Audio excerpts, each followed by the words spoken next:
This is Greg here with Awkward Revival, hanging out with Anna Lunoe. Outside the Orpheum, she's about to play in about, 20 minutes or so. Yeah. So thanks for coming out and hanging out with us. You're welcome. And word on the street is that you started off in Australia with a radio show. Yeah, community radio. Community radio. Yeah. So not even like anything big time, just you doing your thing just for the fun of it. Oh, absolutely. But when I say community radio, it's probably the most amazing community radio station in the world. Like, it's insane. It's called FBI Radio, and it's an amazing station that airs 3 hours around Sydney. It has a really nice listenership. It's all funded by the listeners, and very cool. It's really cool. Very cool.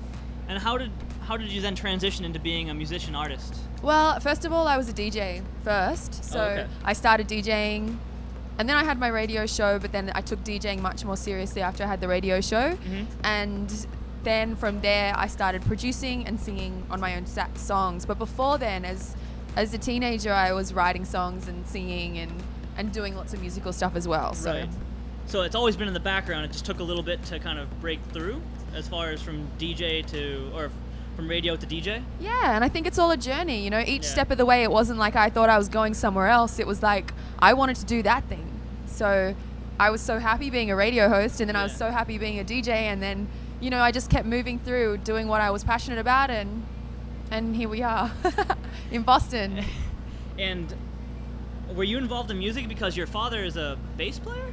Yeah, my dad was a bass player, and my brothers all played instruments, and it was quite a musical house.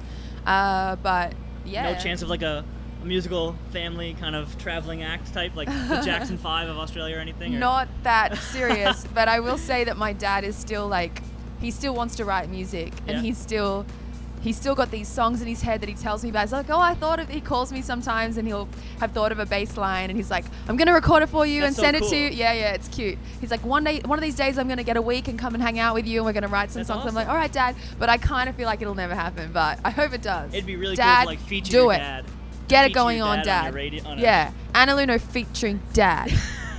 Featuring Dad Luna. Dad Lunoe. And Australian music is becoming pretty big in America. Yeah. For instance, sometime last year we talked to San Francisco, great crowd, and what's it like as far as the differences between the Australian music scene and the U.S. music scene? Because San Francisco had some pretty choice words as far as like the Australian scene is very small and very kind of nucleus, and then America's you got a much bigger spectrum of people that can find you. Yeah, I think it's a combination of it. It's a nice breeding ground for people. We have a really great touring acts. We get the best acts from all over the world touring through Australia, but it's a great nurturing ground for artists, and we have a lot of opportunities, but then there's the case of just needing an audience to listen to that music. Yeah. So it's the double-edged sword of that, and a lot of Australian artists get to find an audience overseas sometimes before they find an audience in Australia, because it's a smallish market. So if if you make a sound that isn't necessarily very Australian popular, like if it's not really doesn't connect in Australia, then sometimes you have to make it overseas before Australia will catch on. Gotcha. That makes sense.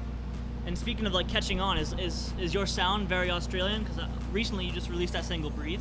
Yeah. And it's very almost like Madonna in a way, very pop, very pop based. And is that something that happens in Australia as far as the pop music? Not really. I wouldn't say that I'm necessarily that Australian sounding. I feel like I'm more on the UK kind of tip. A lot of my music has a UK feeling.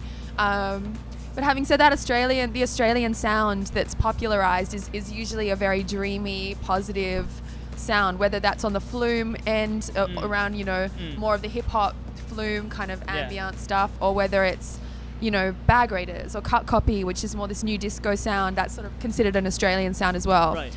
So I don't think my sound is particularly un-Australian, but I wouldn't call it super Australian. And so this is night 2 of your nights in Boston. Yeah. What's it like touring with the Weeknd and BANKS? It's amazing. We've got our tour buses all lined up. You can see the crowds are insane here. You can't see the crowds because the buses are here, but the crowd is around the corner, completely sold out tonight. His fans love him. Yeah. And they're really sweet. I was expecting for it to be a little tough to win them over, and I'm sure that, I'm sure it's not everyone's cup of tea to see a DJ before the weekend or whatever, but they're really sweet and supportive, and they write nice tweets to us, and we feel welcome here. Yeah, on that topic, how what's the kind of like I guess the energy that a DJ brings before the Weeknd brings like his dark, soulful R&B stuff? Yeah. Like, how does the crowd take to you? Obviously, very nice because you just had a bunch of nice words for him, but.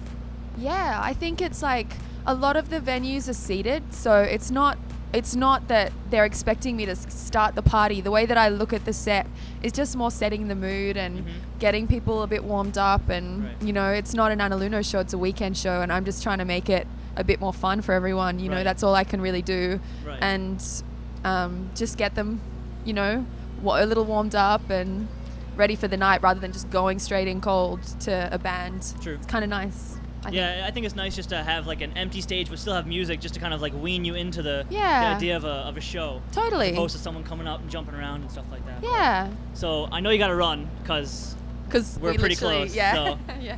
So that's Anna Lunoe. Lunoe, not Luna. About to play here in Boston, Orpheum Theater, and you're gonna kill it.